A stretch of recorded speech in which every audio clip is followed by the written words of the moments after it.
Kilalanin ang pagkatao ni Atisa Manalo at ang kanyang pageant journey at career sa Miss Universe Philippines 2025. Pambatong kandidata ng Quezon Province na si Atisa Manalo, kinoronahang Miss Universe Philippines 2025.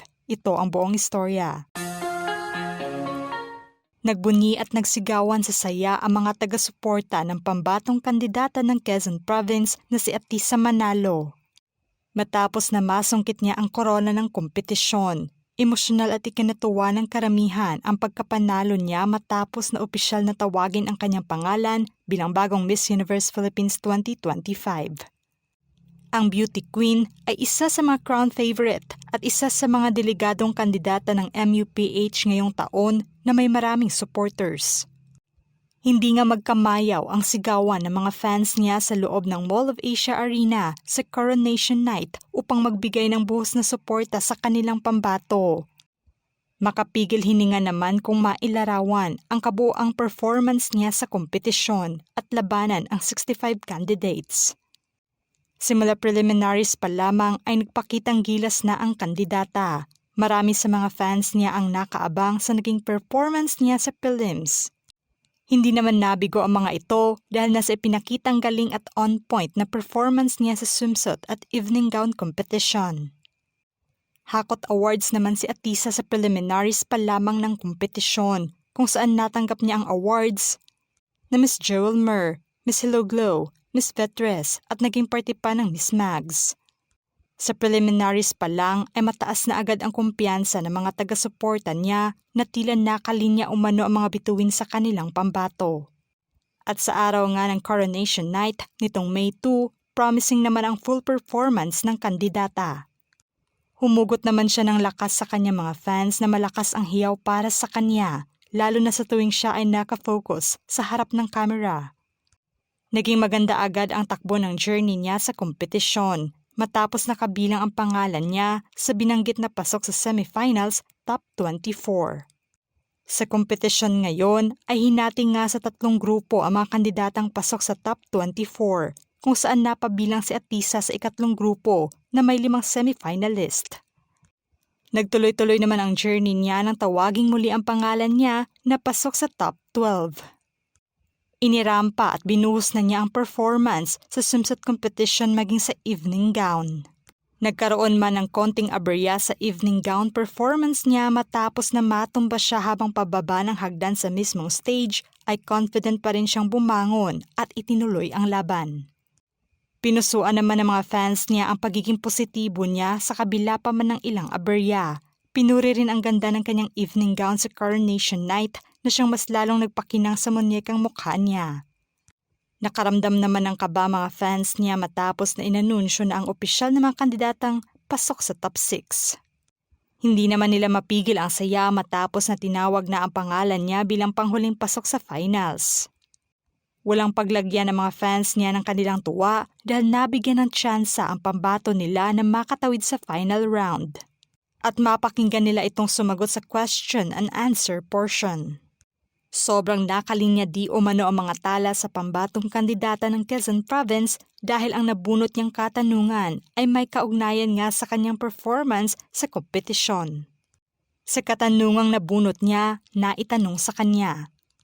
They say that a good leader leads by example. Tell us about one event in your life when you led by example and impact it made.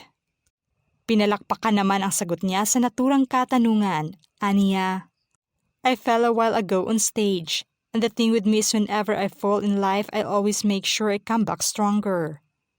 Last year, I was here on the stage, and for the second time this year, I'm here putting everything on the stage to be Miss Universe Philippines.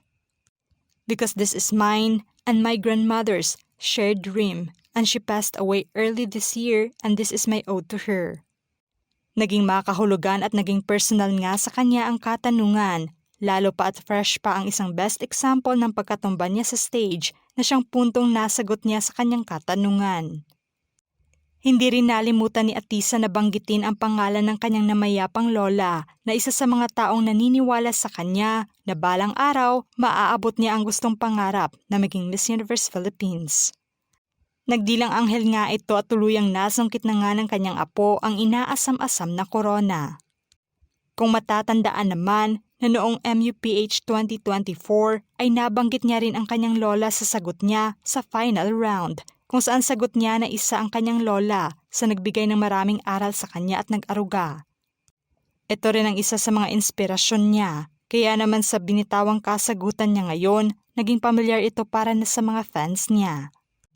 Ang tubong Candelaria Quezon na si Atisa ay may lahing Finnish, Swedish, Spanish at Pinoy, kaya naman hindi nakapagtataka kung saan niya naman ang kanyang ganda. Nagtapos naman siya sa kursong accountancy sa Manuel S. Enverga University Foundation. Noon pa man ay porsigido na siya sa pagpasok niya sa pageant world. Isinusulong naman niya ang advokasya sa usaping LGBTQIA+ at sa mga kabataan. Ang pambatong kandidata ng Quezon Province ay isang veterana na nga pagdating sa pageant world. Ang pagsabak niya ngayon sa MUPH 2025 ay pangalawang pagsali na niya. Kung matatandaan, noong nakaraang Miss Universe Philippines ay nagtapos lamang siya bilang second runner-up at nagbandera sa Pilipinas sa Miss Cosmo competition, kung saan nagtapos lamang siya sa top 10. Taong 2018, nang maging parte siya ng Binibining Pilipinas. At naging kasabayan pa niya noon si Miss Universe 2018, Catriona Gray.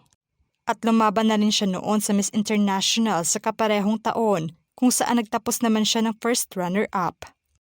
Taong 2020 naman na mag-apply siya sa Miss Universe Philippines 2020, ngunit nag-back out nga siya dahil nasa medical issues na kinaharap niya. Hindi naging madali ang journey at tagumpay niya upang tuluyang masungkit ang inaasam na corona, kaya sa panalo niya ngayon, una nang nagpaabot ng pagbati at mensahe si Miss Universe 2018, Catriona Gray, sa kanya bago pa man ang coronation night.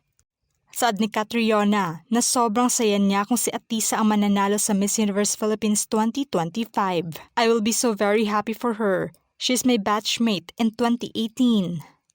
She is such a seasoned pageant journey, and I think as a comeback queen myself, Miss Universe is not my first international pageant. To see her rewarded for her sana, I will be so happy for her. Nagkatotoo nga ang hiling ni Catriona para na sa kapwa beauty queen at nagdilang anghel din ang kanyang sinabi. Sa ngayon ay naabot na niya ang isa sa mga pangarap niya matapos masungkit ang corona ng Miss Universe Philippines 2025.